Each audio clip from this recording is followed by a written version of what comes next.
Hello, everyone. My name is Seamus Braley. I want to welcome you back to one of my interviews. This is the first new interview I've done in a while, since March of last year, and so I felt that I should come back with a bang. Someone that I think is actually really important when it comes to the world of comics, especially when it comes to the recent surge in the MCU.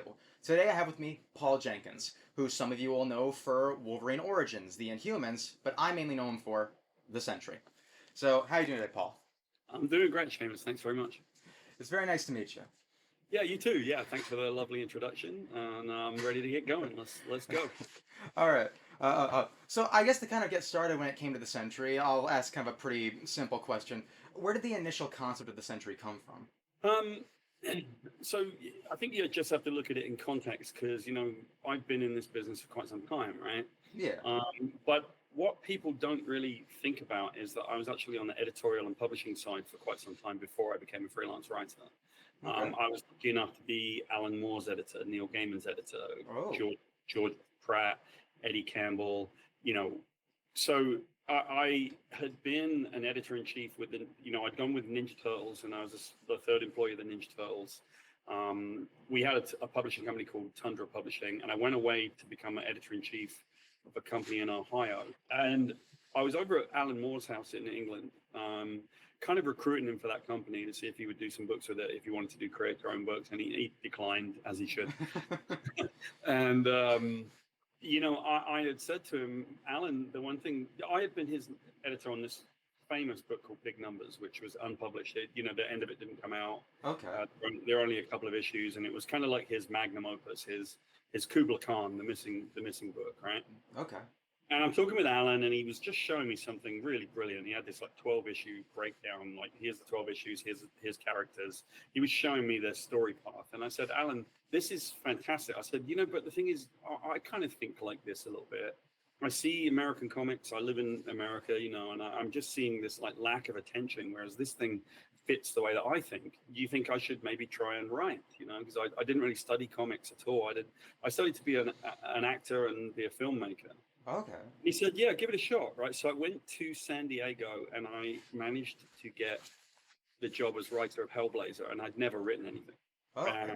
It was my first gig. And Oh. so this was a crazy thing. It doesn't happen, but it did happen. And at the same time, I wanted to do more things. I immediately didn't just want to do Hellblazer. And so I pitched to Karen Berger. You have to kind of go back to what Vertigo was like in those days. It was me, Gaiman, Grant Morrison. It was crazy, right? Yeah, it's sad that didn't Vertigo go shut down not too long ago? Well, Vertigo didn't continue as Vertigo, right? It didn't continue under the vision of Karen Berger, and when it didn't, even though they've had some great editors, it just wasn't the same. Karen made it happen, and I Okay. think she made it happen with a lot of Brits like me.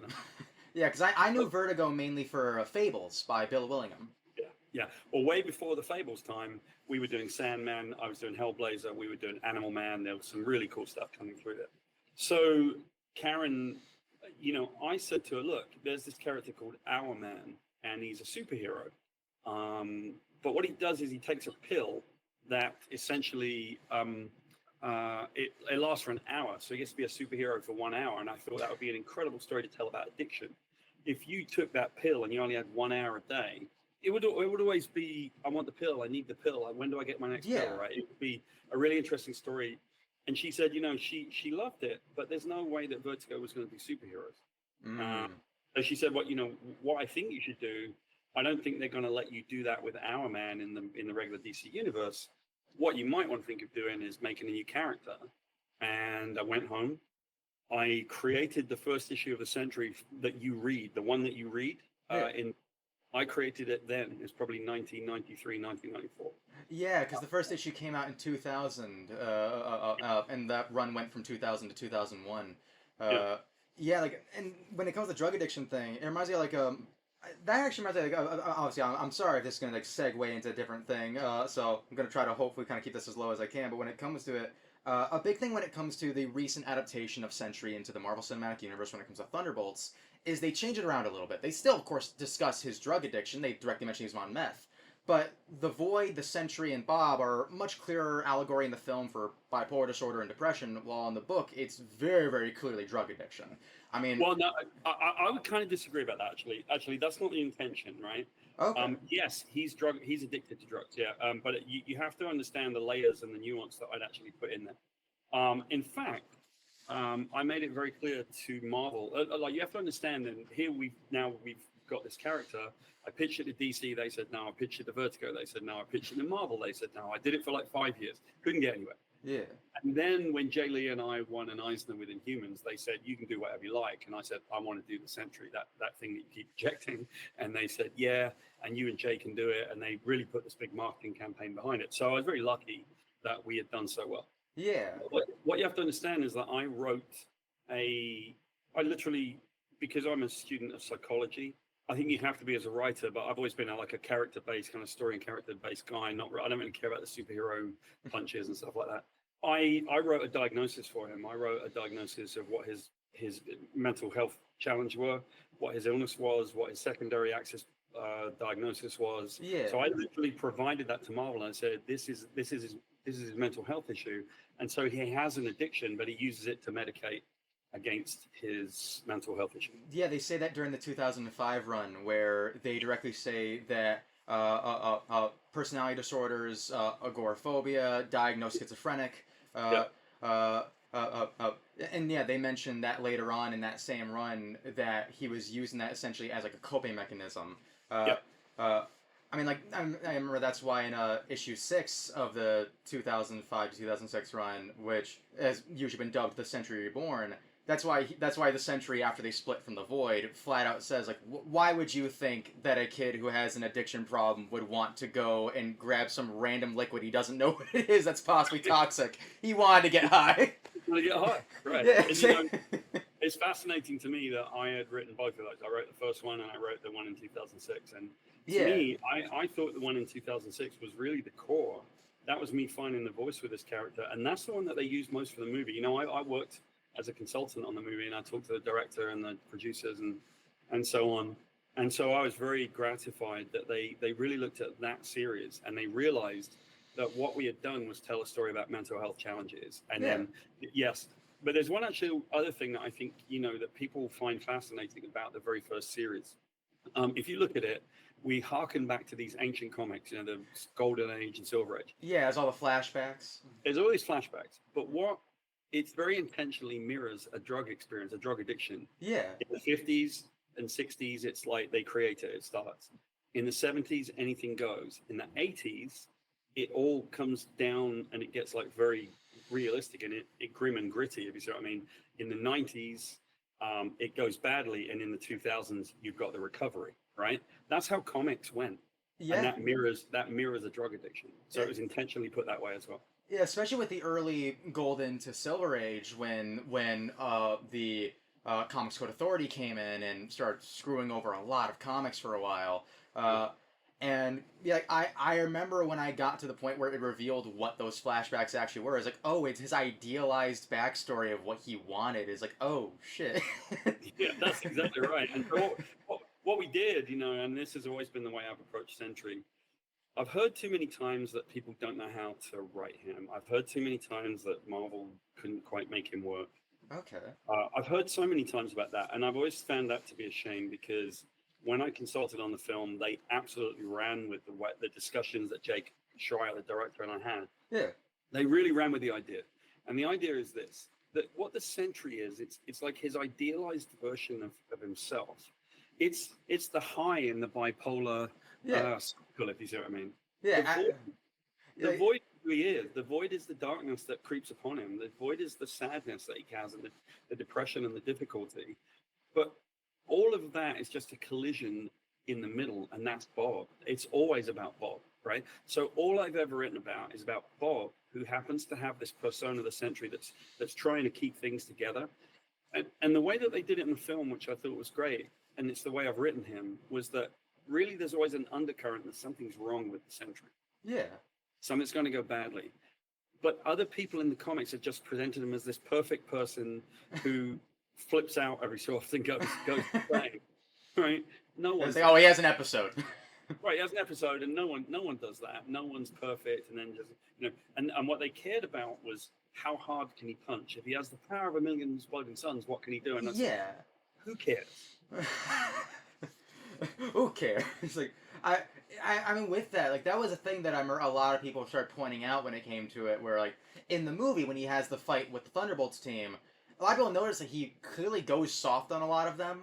Where he clearly goes soft on specifically Yelena, John, and Ava because he knew them, but he doesn't really go that soft on Bucky or Alexei because he never met them before, so he doesn't care. But when it came to John, I remember when he folded his shield, you can see him actually turn the shield so the strap wraps around his arm. Yeah. Like Yeah. I like little things like that when it comes to that because and when it comes to how the Sentry is compared to the Void in the comics, I mean, and when it comes to Bob in general, that's one thing that really confused me at first, but I really grew to like it in the Century Reborn, was the explanation that the real true personality of Bob was the Void, and that the Sentry was the manufactured personality to try to balance it out. And then he Yeah. finds out the reason why the Sentry was made because he wanted to have a reason to exist. He couldn't just withstand the idea this could have just happened to anybody. Right, right. And you know, here's the thing, right? So now let's take a look at people struggling with mental health challenges, especially bipolar disorder. In my case, I had written him as a guy who started with schizophrenia. Yeah. There are two things that happen with those types of diagnosis.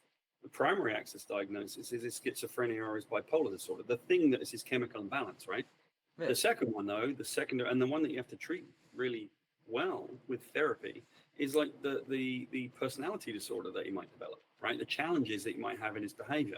And so I think, you know, what we did in Sentry Reborn was we kind of pointed out that Sentry is just who he wants to be, Yeah. right? He wishes he could be this person, and he can be that person on the cycle of either, you know, a manifestation of his schizophrenia when he's doing okay, or he really wants to be idealized. And certainly with bipolar disorder, he would go up and down, right? You know, so he'd have this like manic episode and he'd feel okay. Yeah. But really, what's always there is this difficulty and darkness, the depression, the challenge that comes with all of this. And that's really where you go when you struggle.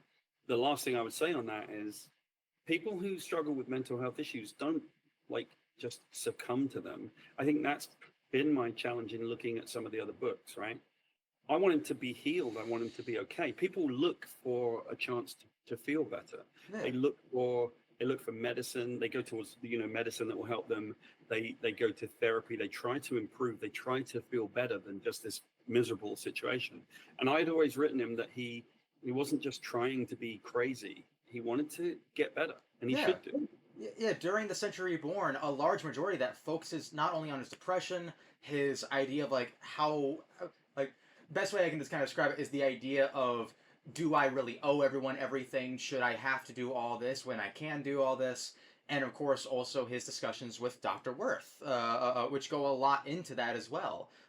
I was surprised that you went as much into Bob's actual depression in that one, but I'm very glad you did because I really enjoyed that aspect of it. That was very compelling to me because when it came to the original run of the Sentry, I absolutely love it. I still love the original run of the Sentry. But one thing I love about it the most is probably just the concept of it alone, the idea of this great hero that's been forgotten and he wants to figure out why.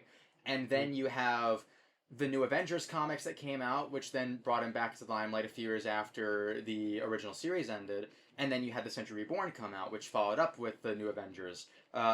And with that, that was done by I believe it was Brian Michael something. I'm trying to remember his last name. Brian Bendis did the think? he did the Avengers books, yeah, and then I did Sentry Reborn with John Romita. Yeah, because what I was going to ask you was that, like, were you consulted on how you felt the Sentry story should go in that series, or was that kind of because I feel like you would have had been consulted. You were in it. Yeah, I was in it. Yeah, that's true. I'm official property of Marvel these days. Oh Jesus. Yeah. All right, where's the brand? Where's the brand? Yeah, I wouldn't want to presume that I would even do that for Brian. Like, Brian can write his own stories. Brian knows perfectly technically great at writing stories, right? So I wouldn't necessarily need to be consulted by Brian on how he writes his stories. That's his work, right? Yeah. And I'm not precious about that. But I did talk to Brian because he wanted to know about the character. So I gave Brian what I felt the character represented and what he could do and why I felt that it really wasn't important that he could have the power of a million exploding sun. Doesn't mean anything, right? It just, he's super powerful. He's so powerful that he could tool on everybody else in the Marvel universe. The problem is, if he does so, he releases the void. He has to balance things out. Yeah. And the one thing that I think I want to keep, and I will keep, and I think they should keep, is that we introduce the idea in Reborn, and we should keep this. For every action, there's an equal and opposite reaction. I was going to ask you about that too. Yeah. If he saves 137 people in a collapsing mine shaft, then the void will kill 137 people in a plane, right? Yeah. That's how it works. So it's weird. It's like a lot of Marvel writers went, well, what do I do with him then? He can't be a hero if he's always a bad guy. And the answer is that's because you're looking at him the wrong way. It's about Bob. What can Bob do? What can he manage? How can he live his life? Can he heal? Can he do anything better? There's so much to explore because we're exploring the topics of mental health issues. That's a massive story. If anybody is reading the book, either they are struggling with their mental health, and it doesn't have to be that they're like clinically depressed. It could be that we're depressed by society, or we're tired, or we're overworked, or they've got a family member who's struggling with it, or friends that are struggling. Like everybody knows somebody struggling with mental health. Yeah. And so why isn't it like the most fantastic thing to write about? And I think the challenge for a lot of the writers was we want to write about how powerful it is. That's understandable too, because that's kind of the easier way to go out about it too. You want to just write about the powers. You want to write about what he can do, not about really what he represents. And that's one of the difficulties with it. Like for me, I'm someone who's struggled a lot in life when it comes to stuff like that, and I find myself like pretty closely attached to Bob in ways like that. I understand that type of character, and when it comes to the equal opposite reaction thing, that was the thing I was going to ask you about too, because in the Sentry Reborn, there's the direct mention of like, oh, Sentry saved 152 people from capsizing in the Nile, and then the Void killed 152 people in a plane crash. I'm curious if that is somewhat of a retcon or not, because in the original Sentry series, there's the line where when Reed is trying to talk to everyone else, trying to plead his case, he says, the Void killed 1 million people, but the Sentry saved 100 million more. Was he just being hyperbolic in that way? Yeah, I think he was sort of saying being hyperbolic. I think he did. It wasn't like I think that's too granular, right? Like the idea is essentially it's a piece of dialogue that where Reed's trying to make a point, right? Yeah. What's the potential danger, especially in American comics, especially with fans? The potential danger is that you write something and people just take it so literally. Yeah. So I'll give you a cautionary tale. Seamus, when I took over Spider-Man years ago, I was at a convention and a fan who wanted to be angry about something, right? Because people do that sometimes. He wanted to ask a question when I was on a panel, and so he asked me, what's Spider-Man's favorite flavor of pizza? And I sort of sat there and looked at the people on the panel with me to see if anybody had the answer, and I said, I don't know, I'm going to go with pepperoni. And he got so angry suddenly, and he said, well, it's clearly established in, Spider-Man, Spectacular Spider-Man 103. He says, I don't like pepperoni on my pizza. You're wrong. You're not fit to write Spider-Man. And I said, well, Stan used to do this thing where he would just say, hey, congratulations, you win a no prize, right? It doesn't matter. This stuff isn't that important. So I think it's more, people get stuck in the power-based stuff, and I don't think that's too important. Don't take everything literally. Let the writers have the liberty of writing human words, Yeah, because if you try to, and that's the thing I like it too. I really like it when people just talk like people. Like that's why I really like it when people actually write accents into language, and when it comes to writing, where they'll actually put in like little dialects like that. I really enjoy it because it's like, oh, cool. Like not only do I know exactly what this person's saying, I know how they're saying it too. I know exactly how they're trying to get this across. I really enjoy that because it makes it feel more human and a bit more attached in general. Yeah, I think one of the things that we could probably look at, and we should look at this all the time, right?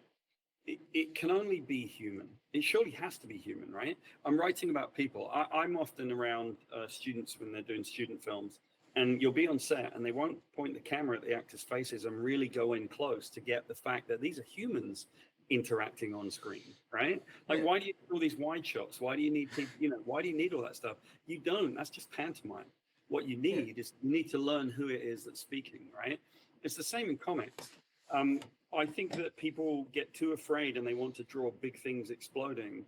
And I don't think that's very bold. I think audacity comes from drawing two people talking in a coffee shop for 4 pages if you need it, Yeah, because it gives everything actually time to actually build not only the world itself, but also just the audience's attachment to it as well. It can be a very small thing, it can be a very big thing. It really just depends on how it's all done. Uh, but it's very important to have smaller things like that too, because it helps to establish that connection to the world with the audience, no matter how small it may be.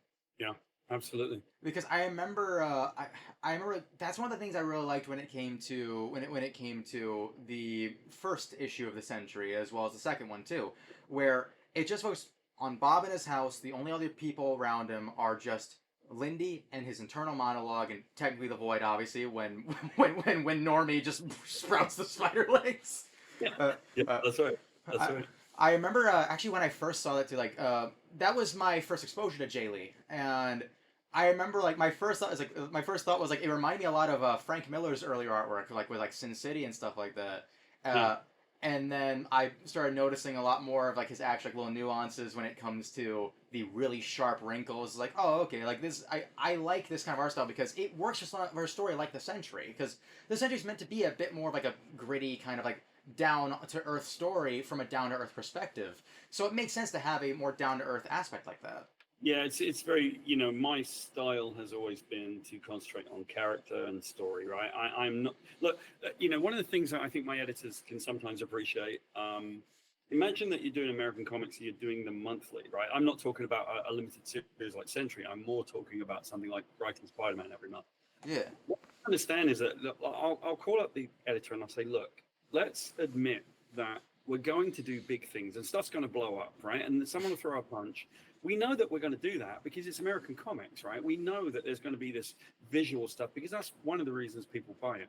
So let's just put that to one side and let's talk about the stories that we're telling. Yeah. But, I promise you we're going to have like really cool visual stuff. But in the meantime, let's make sure that we're telling a really interesting story that has a theme and a reason to exist. And so that's the way I've only ever done my writing in comics. Yeah, like for me, whenever I do writing, I like to focus a lot on dialogue as well. But I'm the type of guy where like I write a lot of dialogue, and I definitely borrow that from Harlan Ellison a lot, especially Yeah. when it came to his dialogue in "I Have No Mouth and I Must Scream," for example, where after Am tells Ted the whole speech about hate, he describes in so many different ways what it felt like to hear it. He starts saying like Am said it with the taste of maggoty pork. Am said it with the slicing cold horror of a razor blade slicing my eyeball. Like, and just so descriptive. But that's what I love about it. Like, as a lot of my favorite writers are incredibly descriptive like that. Yeah. And one of my favorite aspects of that too actually came from the last issue of the original run, where it's after the Void is unleashed and they head back to the Watchtower to unleash that spell again. I love this line of dialogue here because I know it's supposed to be Bob's internal monologue, but to me it almost feels like the Void trying to convince him one last time. Where he's saying, "You're everything. You're bigger than God. You could go everywhere, do anything. The power of the universe is yours and more. Or you could live in a ratty old house with 2 moth-eaten animals and an aging wife. You could be afraid to go outside again. You could wither and die. The decision is yours." And I love that's written because it's super descriptive for one, but obviously it's also the whole idea of like it's like one last plea to Sentry, just the idea of like no, you don't want to go back to that. I'm glad you picked up on that, Seamus. So I'm going to tell you something about that people don't realize about the Sentry, about in humans as well, actually. And it's the way that I've done it. If you look at the internal monologue, it is not his internal monologue like John Constantine's, right? Yeah. And however, John Constantine would say, well, I was walking down the street and I saw this guy and I did a thing. It was from a first-person perspective, right? Yeah, it sounds almost like the dialogue in Memento almost. Like someone's telling, yeah, like I did this, I did that. Yeah. John's kind of a Jack the Lad, we call him in Britain. He kind of knows his stuff. He's a street guy, right? You might have a story where we really the narration says first this person did this, then they came over here, and that's a third-person narrative. But I have done a couple of times now with the Sentry. I've done a second-person narrative. That means you. I'm speaking to you. You do this, Bob. You are feeling this. So what it comes across as you're right. You're very correct. It comes across as it could be the Void speaking to him. It could be something speaking. What it is, it's like his conscience, like his little Jiminy Cricket that sits on his shoulder and says, you have to make a big decision here, Bob. It's somebody talking to him saying, what are you going to do? Right. And so it is his internal monologue, but it's much more his fears, his challenges, his triumphs, they're all speaking to him because he doesn't know what to do with his life. Yeah, because like I remember, like obviously, of course, that's very prevalent throughout all the Sentry comics. But I remember that was very prevalent as well. Like at least for me, when I fully digested it, was at the beginning of issue 2, where it starts describing everything about him that just to anyone else would be awful. Is like you prefer cartoons over CNN. You're 30 pounds overweight. Yeah, getting older. You like cartoons instead of the news. You don't. You're that guy. Yeah. He's talking to himself. He's like, you're not worth much, Bob. So why are you up here? Yeah, it's him trying to reason with himself in a way, but he's trying to reason with himself in the opposite direction, where he's trying to convince himself to get out of this situation because he knows he's out of his depth. Yeah, so I like the idea that it's not him describing how he actually feels, which is so intimate, right? And it's not someone else telling us how he's doing. It's his second person narrative, as if someone's talking to him and he can hear their voice. Yeah. And that is right. It's the Sentry talking to him. It's the Void talking to him. Yeah, and I love that aspect of it because it adds so much more to it, especially when you see, especially in the Sentry Reborn, how different the Sentry and the Void talk. I mean, when it comes to the Sentry, like, he'll talk in very long sentences, he'll give full descriptions, he'll be very elegant with the way he talks, he'll just talk directly. But then you have the Void, who just holds up a dead cat. One of my favorite things was that so I was super in love with the idea of super pets, right? Okay. I found them, because there's elements of this that is a Superman analog. There are elements of Superman, of course, right? Yeah. We're trying to point out the absurdity that you would have a super dog or crypto that was like would bark and be clever and go and do super things, right? So we gave him one. We gave him a little at times he's been depicted as a little Welsh corgi, and other times he's been depicted as like a little Shih Tzu, right? Yeah.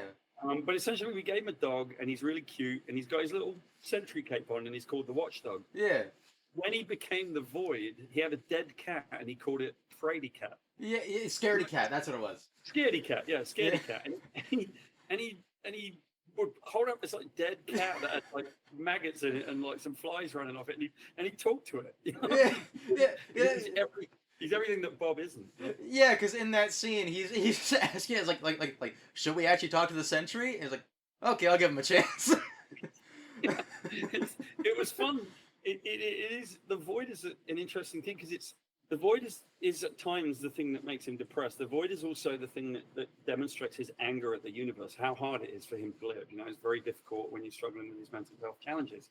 But at times, the Void is just his like unfettered sort of like, well, I kind of hate people, so I'm just going to tool on them, And it's his bit of his wish fulfillment of trying to say I'm not happy. Yeah, like it feels like every time the Void is seen, he acts differently. Where I mean, like in the flashbacks of the comics, he's seen as just this like gangster almost. Excuse me, he's seen as this gangster almost, and then you see him for the first time physically in the original series, and he has this almost like David Bowie look to him as he talks to Sentry as he's like holding Lindy up, and then later on we see a bit more of the actual like shadowy aspect of him, and then in the Sentry and even the New Avengers we see 3 different forms of him just during that one fight alone, and then in the Sentry Reborn we see how just he's incredibly cocky, he's incredibly manipulative, he's almost like a classic villain in a lot of different ways, but when it comes to like he also has a lot of aspects to him where he's clearly afraid, and that's a big part of like Bob's personality. Like when he brings him up to the sun, the first thing he starts doing is like pleading for his life. Yeah. He's pleading for his life, and I think he is all of the elements of depression, sadness, anger, inability to cope, anxiety. He's all of these things that would be part of Bob's life. He represents all of them.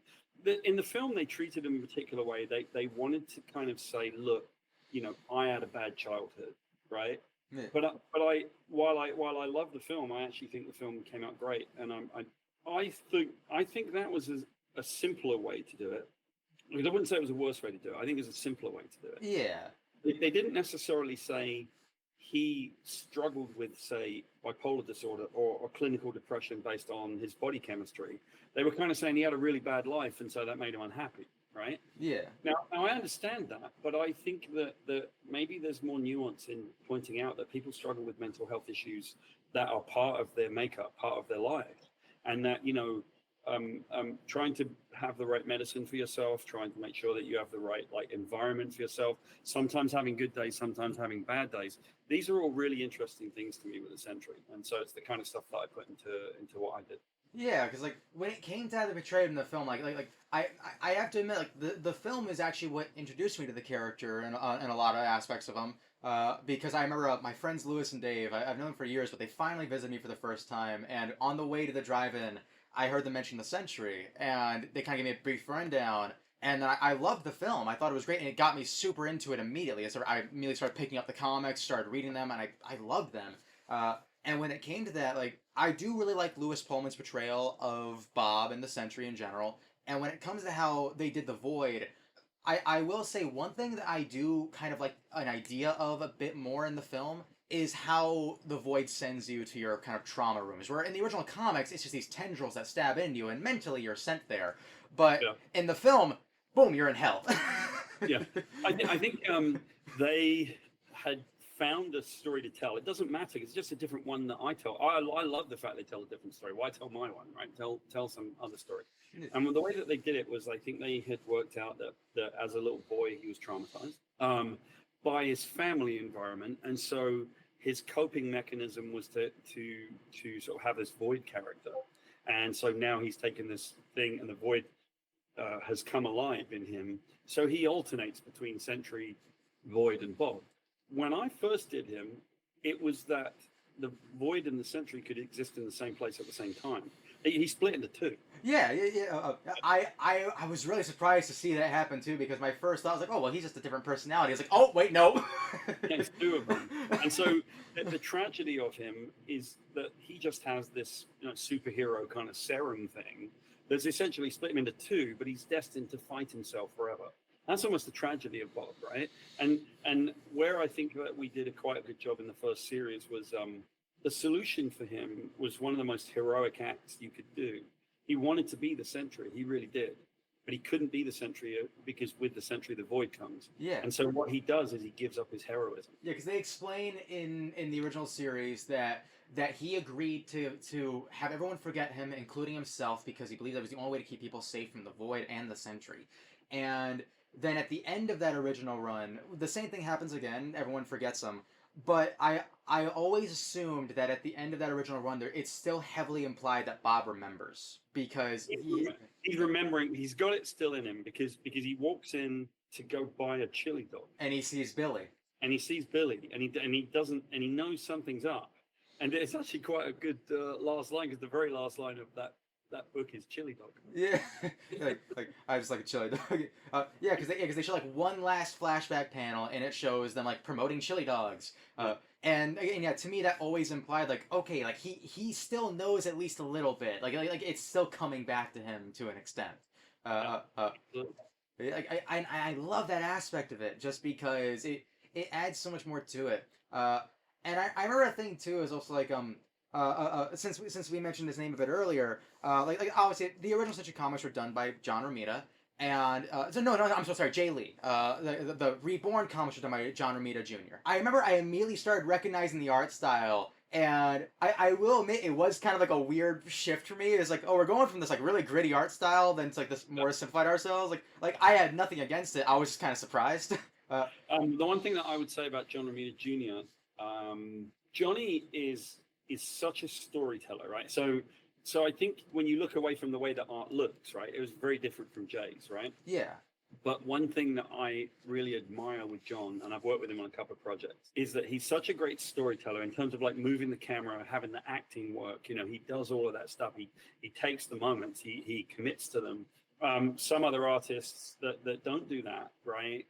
You find that when you write a script, it doesn't come through. But when I wrote the script, John drew what was written. With the acting was exactly the way that we needed. The quiet moments were what they needed to be, and the same was always true with Jay. Yeah, because sadly there are a lot of miscommunications with artists at times, where like sometimes like colors get mixed up or designs get mixed up. But when it came to Jay and John's artwork for the Sentry, it always felt like it matched up. In fact, to actually kind of honor that, the outfit I'm wearing right now is meant to look like the outfit Bob wears to therapy in Yeah. The Century Reborn. All right, fantastic. That's fantastic. Yeah. That's why I ended up wearing this. Uh, uh, uh, yeah, because when it comes to it, it's one of those things where it's like, I'm an artist as well, so I appreciate really good comic book artwork that matches what they're going for. I'm like, because like you can have really good comic book artwork on multiple spectrums, whether it be realism, stylization, or just cartooniness. Like, because when you have great stylization, you have stuff like Mike Mignola when it comes to Hellboy, or Todd McFarlane when it comes to Spawn. Yeah. Like, and Spawn is my personal favorite non-Marvel comic book series. I have 5 of the 6 compendiums right over there. But Well, probably you got some of my work then. I wrote Spawn the Undead for him for some time. I've written Spawn for Pod. I've pretty much written everybody at this point. You know. yeah, I mention something too because like when it came to your company, one thing I was gonna point out is so you of course credited work when it comes to Spawn, and even several games like God of War. But one that sticks out to me is because one of my favorite game franchises is Mafia, and I've actually done interviews with multiple Mafia cast members. Yeah. I still have to re-upload a lot of them currently, but I think 13 of my interviews are all Mafia interviews, one of them being related to Mafia 2. So when it comes to, I remember going through the website and I saw that, I was like, wait a minute. It's like, how much does this tie back to my childhood? Yeah, probably a lot. Probably Yeah, a lot. probably a lot. I've been in a lot of living rooms. People have read a lot of my work. And I've been, it's interesting when you do my job. What you begin to realize is you're someone's best friend sometimes. I mean, people will have me in their home because I'm writing and they're reading my work. And so there was a period when I was writing 4 or 5 comics a month. That's crazy. First of all, it's unsustainable. Like it made me unhappy because I understand that. Yeah. couldn't keep up with it. I would get to the end of the month, and the next issue of Hulk, like Hulk issue 3 of 6 would come around. And I'd be like, okay, I've got to get up to speed and remember what I did. Wait, you're gonna dry yourself out at that point. Yeah, you get really tired, right? You because it keeps you mentally fresh, but it's not as good for your health. Yeah. But I will say that what was fascinating to me when I wrote the origin of Wolverine. That's a really big project. People are losing their minds, right? It's the first time in his life we find out like why he forgot and where he lost his memory. And I remember going to conventions and there would be these giant auditoriums at San Diego Comic-Con. You have like 3,000 or 4,000 people sitting in the auditorium, and they would stand up at the mic and they'd want to tell you something. They want to ask a question. And at the time, and I've always done this, I was writing this kind of what in those days you could say still was a blog, right? I used to write these articles, and it was called Flogging a Dead Horse. It was just about me, my wife, our newborn kid, cat, the dog, and things that I thought were funny. And you know what? It's like people would come up and they would say, well, how's your cat feeling? And I'd be like, man, you had the opportunity to ask me anything about Wolverine. But every other comment that you got from a fan was like, how's your wife doing? Tell us about that. They connect to me as a person through my writing and through the stuff. And so I think that's what you have to understand is that I care very much about what I write. I care about making sure that I'm telling a story that means something to somebody. I don't care about punching people really hard. I want people to know themselves through my work. Yeah, and that's a great goal to strive to. You want to leave an impact on people by just showing them exactly like what they will enjoy, and I like that aspect of things. Because I remember a thing too is like when it came to Wolverine Origin, like a lot of people of course know that we had the film X-Men Origins Wolverine come out. And a lot of people like to critique that film for a lot of reasons, and I fully understand why. How did you feel about the reception of that film? Well, I think the problem was that they missed the boat, in my opinion. I think you have to understand. I work in this business. I know a lot of different people. I don't particularly feel like, and I mean this sincerely. I'm not really into criticizing people who do the job that I do. Right? I don't want to criticize them, but I think they missed something in the name of making it theirs and putting their stamp on it, right? Okay. We had an ending, we had a reason why he forgot, and I remember where it came about. I'd pitched the idea of doing it. They said yes. We got to talking about it, and if you look at the origin of Wolverine, it's very much about my childhood. I grew up on a farm in the country with no electricity, no food. And so we were allowed to play with the farmers' children, but we weren't allowed to go to their birthday parties, for example, right? Okay. And so we were like the poor kids. And when I wrote the reason he forgot, I had actually said to them, well, so he has this healing factor, and if he cuts his arm, then it heals. It heals over really quickly, right? That's this kind of like superpower he's got. So I said, so his brain, he just had a traumatic episode, maybe a PTSD or something, and the way that the brain fixed itself was to just paper over the cracks and make him forget everything. And Marvel, like the guys I was talking to, they went, "That's incredible," and I said, "Oh, I thought that's what he did." I was so sure that this must be the obvious reason, and they were like, "That's brilliant. Let's do that."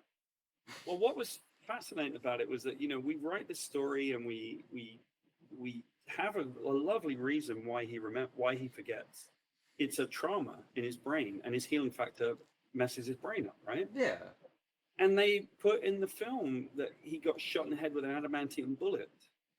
And you sort of sit there and you think, why would you do that when you have it in front of you that's so much more elegant and reasonable, and it works, right?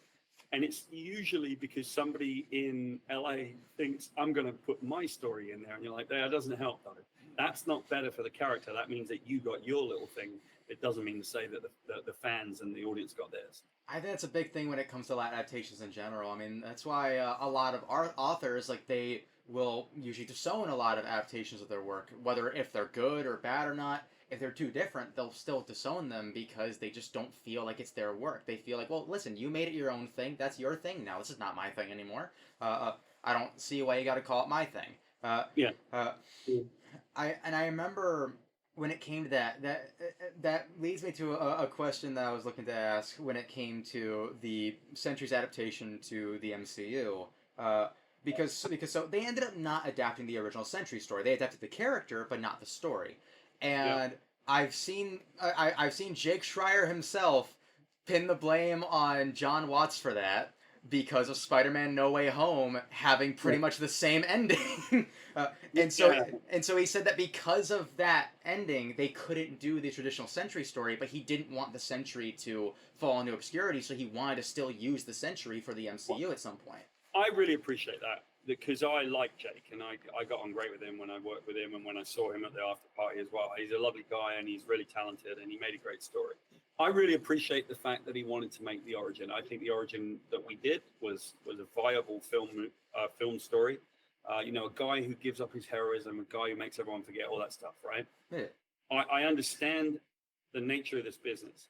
I understand that he now felt he's in conflict with No Way Home and he couldn't do it. But I will probably say it doesn't really matter, actually, because what Jake did that was correct was he got the feeling of loneliness, he got the feeling of depression, he got the feeling of isolation, he got the point of the Sentry, because I had said to you at the beginning this conversation, it was never about the Sentry, it was never about the Void, it was always the collision in the middle, and that's Bob. Yeah. And the story that he told was the story of Bob. It's how he ended things. It's who he created. And if you look at the film, first of all, I think Florence Pugh is so beautiful and vulnerable. She's a movie star, right? She's fantastic.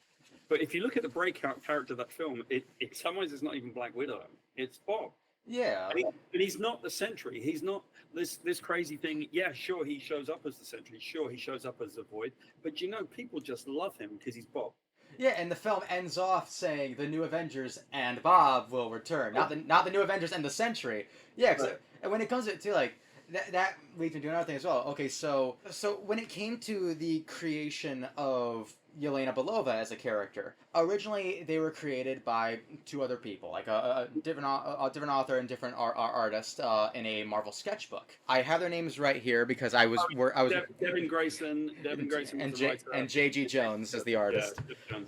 Yeah, and because when it came to that, like Yelena Belova's first real official appearance though was in Inhumans Volume 2, issue number 5, which was done by you and Jay. So when it came to that, like, I'd say you guys do at least deserve a good amount of the credit for the creation of the character of Yelena Belova to an extent when it comes to how aspects of her are portrayed. But one thing I'm curious about is obviously I'm sure already seeing someone like the Sentry on the big screen is of course a huge deal because this was your creation. Like this is 25 years in the making. But not only that, seeing another character that you had a huge hand in creating when it comes to Yelena Belova, how did it feel to get to see both of those characters in the same film? that was a cool moment, right? Because you know, I want to be clear because I think it's really important. I think people try to steal credits. I think they try to do things in the wrong way. That character was created by Devin and JG, right? Like we did not create that character. We were asked to put her in, and so we created the first appearance. Sure, we gave her a voice, we gave her an appearance, right? She certainly historically she showed up in our comic as the first appearance in Marvel Comics, right? But you know, there's a fun moment where I think I ended up in a conversation at the after party. I was actually talking to Lewis Pullman, the guy that played Sentry, right? Okay. Lovely guy. We were chatting, and I said, Lewis, you know, there was this moment where I realized that, you know, Yelena Belova and Bob the Sentry are like doing a thing, and I'm like, that's pretty good there. I was a kid that made these characters. Next thing you know, they're both up on the screen. That's pretty cool. Now I've been through it before, right? I worked with Ninja Turtles from the beginning. I remember, I didn't create Ninja Turtles, but I remember when we went to see the premiere of the first film, and it said, you know, Kevin Eastman and Peter Laird, and Kevin Eastman sitting right next to me, and we're all so excited. You know, I've seen my characters show up, and I've seen my story show up in them. My story showed up in the very first Spider-Man movies because Sam Raimi. You know, I got a phone call from Marvel, and they said he loved the Green Goblin story that I had written about the Goblin rejecting his son Harry and wanting Peter Parker to be his heir and his son, right? And he loved it, and he brought it into the story, and it meant something, right? So I've seen a lot of my work constantly appear in Marvel films. I've created characters like the Marvel dogs that appeared in the Hulk dogs that appeared in the first Hulk Ang Lee movie, right? Yeah. I've seen it a lot, but I think there's a moment where, in a way, I could say, yeah, Sentry was the one that I fought for. It took me years to get that guy published, and I knew he would be this good, and I feel vindicated because he's good. Yeah, and I'm very glad it is good because, like, I obviously the movie is, of course, what really got me interested in checking out the Sentry. I love the film. I love the comics. I love the portrayals that we've had of him so far. It's something that I think is really important to see when it comes to something like the Sentry, and when it comes to Marvel in general too. Since a lot of people, of course, always focus on the more recognizable Marvel characters, of course, Spider-Man, Fantastic Four, Captain America, Iron Man. Giving characters like the Sentry finally a proper time to shine, it makes me really happy because it shows that, hey, like, Marvel wants to actually, like, show what these other characters are really capable of and actually what they can do. Sure, but I'm going to give you a little bit of context as well. I think this is probably something that you wouldn't understand because you're much younger, right? But I could see it in context because I was around at the time. I remember sitting in California in a coffee house at breakfast or something with Joe Quesada one time. And it was at the time when the first Iron Man movie was going to come out and the second Hulk movie was going to come out. So Joe was talking to me. I think what you have to understand is that Iron Man wasn't Iron Man until that first movie came out. No one knew who Iron Man was. If I said to somebody on the street, what do you think about Iron Man? They'd be like, never heard of it. Most people have vaguely heard of Captain America when he came out. They didn't know these characters, right? People on the street, the Marvel films brought these characters to prominence. The fact that Robert Downey Jr. was so good as Iron Man, the fact that he made it his own, the fact that he became a megastar and Iron Man became a massive character, that's not what was happening when the first Iron Man movie came out. No one knew who he was. So when you look at the Sentry being a new character, that's not the first time they've done a new character. Iron Man was a new character. So was Captain America a new character, like Black Panther, all those characters, they were new characters, right? And so they've managed to create them and make them established characters now. But the Sentry's just the next one that they're making. Wait, when it comes to Sentry, obviously I know he's not the first one of these new characters and all that. Like, and yeah, like, of course nowadays Iron Man, Captain America, Thor, and all of them are far more popular than they ever have been before the MCU came out. When I was growing up, I was born in 2004, so I was 4 when the first Iron Man movie came out, and right around the era that I was born in, that was when people considered the big 3 of Marvel to have been Spider-Man, Hulk, and Wolverine. That those were the 3 that people even far outside of the Marvel sphere knew about. Everyone knew big green guy with knife hands, Spider-Man. We've been getting a lot more stuff like this, plenty. I mean, like, even when it comes to some of the biggest aspects of the MCU, when it comes to Thanos, for instance, when they were doing the Infinity Saga, they completely changed Thanos' whole motivation. I mean, his original motivation was that, oh, I have a crush on Death and I want to impress her. But in this one, they give him this more almost cult leader kind of motivation, where it's the idea of like, I believe this is the only way to save everything, which is a much better motivation for that character. But it also helped bring that character far more into the spotlight, and I do think I think that's a huge thing to see because especially with like because I guess like one thing I was just kind of talking about too is like when you have also like the characters that even like more well versed Marvel fans might not have heard about before the MCU, like Red Guardian. That's one of those ones that I'm very glad is actually getting a proper interpretation in the MCU. And I really like how they've actually portrayed Red Guardian so far. I like how they've given him this almost kind of washed up Captain America feel of just the idea of like, I want to go back to being this hero that I was and I want people to respect me again for being this hero. It's something that I really enjoy to see, especially when it comes to how they've written these characters so far. Because like, the MCU, of course, has had ups and downs throughout the years, but I do think that certain characters of these have had consistently pretty high ups. Yeah, yeah. I think you can look at it. There's a great parallel to draw, which is The Princess Bride. If you're familiar with that movie, The Princess Bride, you've got Inigo Montoya, and when you're young and you watch that movie for the first time, you're like, oh wow, that's the swashbuckling guy, right? He's the guy that says, "Hello, you killed my father, prepare to die," Yeah. right? And he does. He's like Zorro, and you see Wesley, the young handsome guy who's just a poor cabin boy, and you see the Princess Buttercup, and you see all these characters. You see like what you think is a fairy tale. But when you see them through the lens of many years having gone by, now you're an adult, you realize that Inigo Montoya is not about being a swashbuckling guy. He carries all this pain with him. He carries the pain of the death of his father.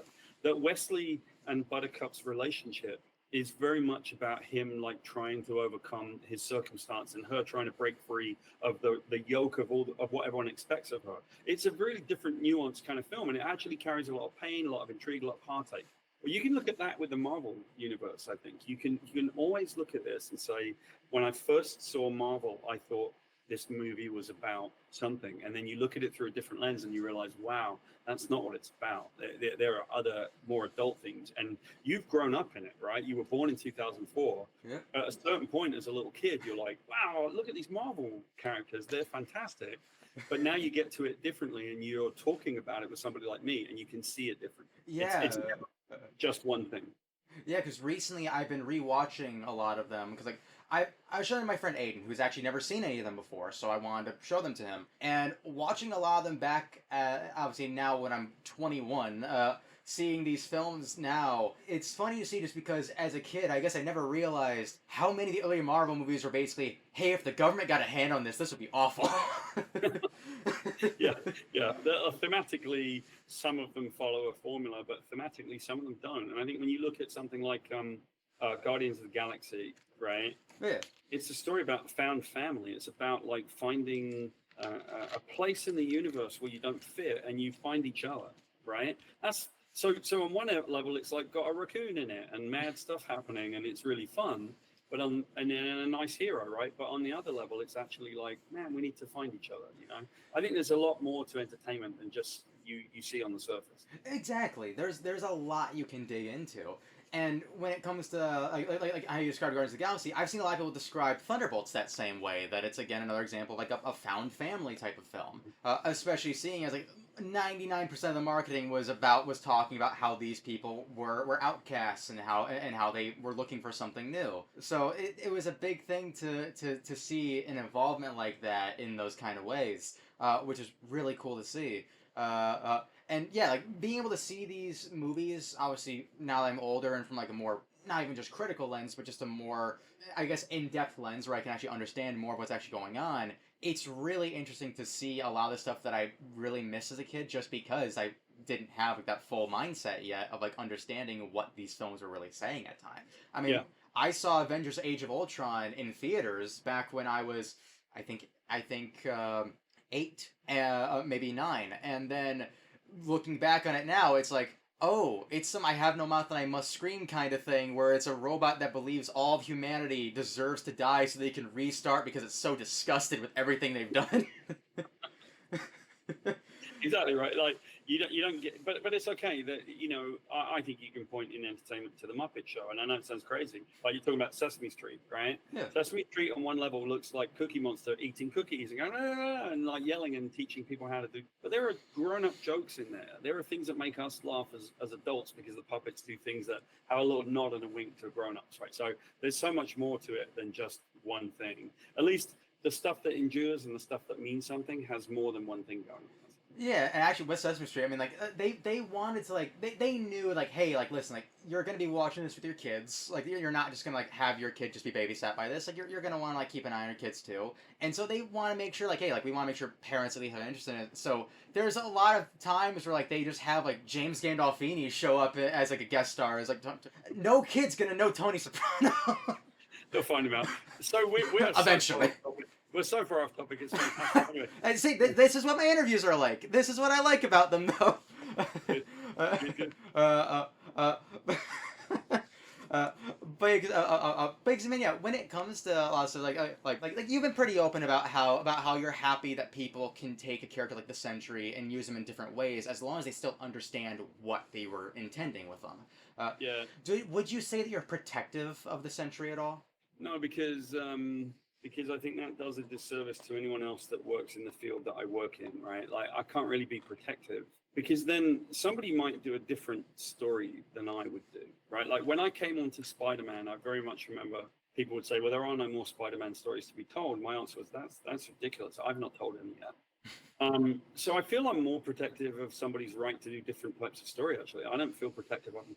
There's only one place where I do feel protective of that character, and that would be that I think that too many people have not cared about his actual mental health diagnosis and the mental health side of this. That's what that character represents. It represents a person struggling with their mental health, right? Yeah. So when you got him just kind of flying in and saying, hey, I'm crazy and doing crazy stuff, that's not how people who are struggling with mental health issues act. That's not like people look for improvement. They look to try and see if they can help themselves.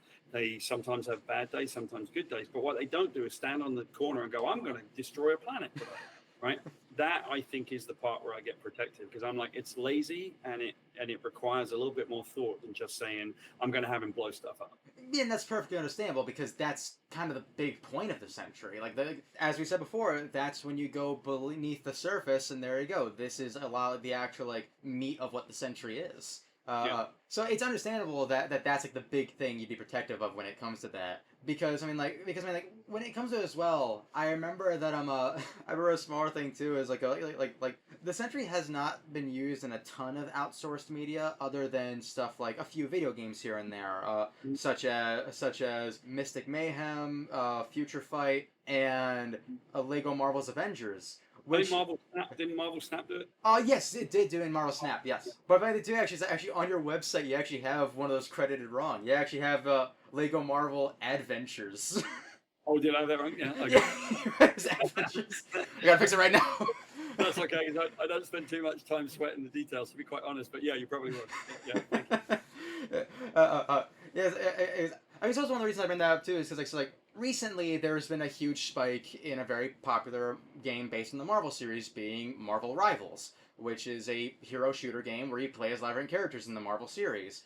People like me have wanted to see a character like the Sentry show up for a while now, so I'm curious to see, like, how would you feel about a character like the Sentry showing up in something like that? Because that doesn't focus on his personality or anything. That just focuses more on his actual abilities, which is something we've talked about.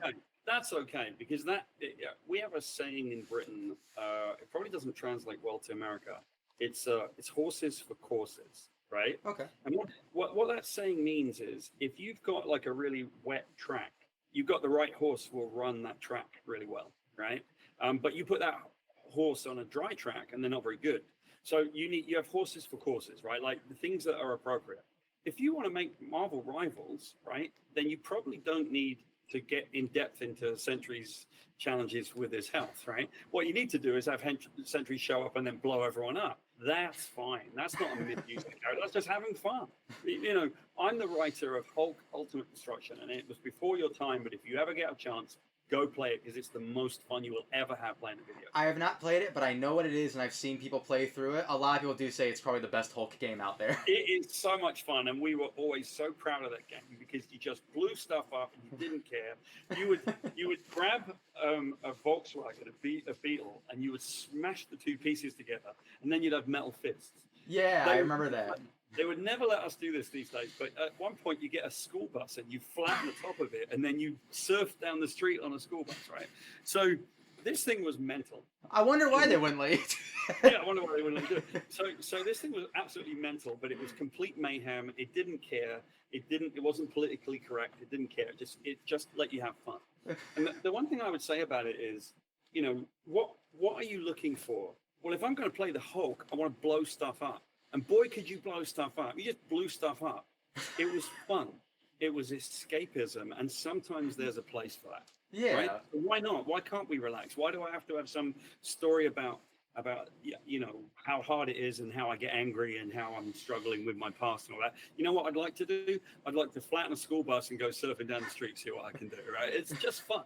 Yeah, like I actually remember on a similar note, I remember this is purely speculation on my part, but I remember I actually started writing a speculative script on how I think a Sentry game could work, focusing actually on a story-based game, but still focusing on the actual gameplay aspect of being the Sentry. I remember I was writing several pages of that just because I got really into the idea of it for a while. Yeah, I think that would be a more story-based game because there's more to say with him than just what you do. But I saw a thing of the Sentry character in the Lego stuff, and it's fun. You get to float around and you get to blow stuff up. I mean, Lego's about fun, and those Lego video games are always about just larking around and playing. So I think that it's horses for courses, right? You want to use the Sentry to blow stuff up, go do it. It's fun. Yeah, with that game too. Yeah. In the Lego game, it's always one hit punches. There you go. He flies around. He pretty much can't die from pretty much anything unless it's an insta kill thing. It's oh great. and his takedown move is him in the void just ripping someone apart. That's right. They ripped because we did that all the time. They kept ripping people apart. I was gonna bring that up too. Why does he love to do that? In the new Avengers issue 2, rips up Carnage. In Marvel Siege, he rips up Ares. Then he gets ripped up by ripped up by Null. And then he comes back to life. He rips up Null. He's done this at least 3 times. Yeah, he sort of does that. That's his thing. I mean, why does he do it? Because he can. Pretty much. If you're this all powerful guy that can do this, oh, there we go. Just get rid of that and move on. Yeah, absolutely. That's all right. That's one of the reasons why I absolutely love that line in Thunderbolts, where it's when he's talking with Valentina. And he says to her, why would a god take answers? Why would a god take orders from anyone? I was I think you're throwing the word god around a bit loosely, Rob. It's no, because you said I'm stronger than all the Avengers combined, which includes at least one god. So it's oh, shit. Yeah, they got a problem on their hands because he just looks at her and he says, I'm not quite sure why you're talking to me right now. Yeah, exactly. Yeah. It's just this immediate panic of oh no. Yeah, we may have done something wrong, yeah. And because I guess when it does come to that as well, obviously I know that you're a consultant when it comes to how the Sentry has been used in the MCU, but I am curious, what other parts of the character from the comic that do you believe should be brought into the MCU? Are there any specific storylines you think should be brought in, or certain characters or aspects? Well, I know that they were going to do the original story for him, but they couldn't. I think that a lot of what I had done, they did bring into the film, because a lot of Sentry Reborn, actually, one that I was quite proud of that story. Yeah, there's a bit that I wish they had done because I was really proud of it. So here comes spoiler alert for anyone that hasn't read it. All right. In the Sentry Reborn, I think I did something. John and I did something that was really clever. He is struggling. He goes to an old facility where he thinks the professor might have been. Yep. The question in our minds is he really? Is this where the professor was? Some facility in the countryside? And he shows up and there's nobody there. And it all begins to cave in, this isn't right, this isn't real, what's going on here? And then near the end of it, you finally get to him and you realize he is a patient, an inpatient in a mental health facility. Yeah, right? Yeah, completely in a straitjacket. No, this isn't real. Dog isn't real. Right, and he's killed someone, and they tell him, your name isn't Robert Reynolds. John Victor Williams. Yeah, it's John, right? And and what they do is they show that he's been drawing these characters, a Hulk, and they say, this is fascinating, John. Like, you've done a fantastic job. You've got all these characters: Reed Richards, Sue Storm, Peter Parker. They're all illiterate names. Even your own name is Robert Reynolds, right? Yeah. Like, you've constructed this fantastic world of Marvels. What a clever guy you are. This is fantastic for your therapy. And just for a moment, I think that we, the reader, because I wrote it, but I think the reader is like, what's happening? Is he just a patient? None of this is real. This whole world of Marvels is just something that he dreamed up, because it's conceivable that he's just made up this really fascinating, rich world. And right at the very pivotal moment where they've persuaded him, because they're trying to get him to just stay inside the facility, they said that, like, you were never married, right? And then he sees the ring.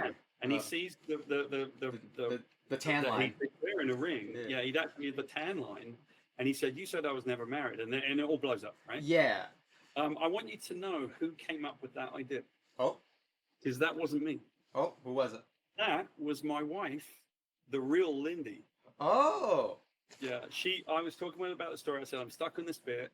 I want him to come to a realization. She said, and she never has anything to do with the creative. She said, well, what if he just had this tan line, and then they said, and they said, well, you weren't married. And so that was her idea. And just so that we're all clear, the real Lindy, her name is Melinda, my wife. That's Lindy Lee. Nice, sweet. Yeah, because when it comes to that scene, I love how they clearly start getting pretty far into the idea of like trying to truly make him believe that this is fictional, to the point where they even bring in characters like the General, where the lady pushing around says oh, here you go, General. John drew you a Spider-Man. That's right. That's right. So it's so close to being just the thing that traps him. So I kind of thought that would have been something where they just try to attack.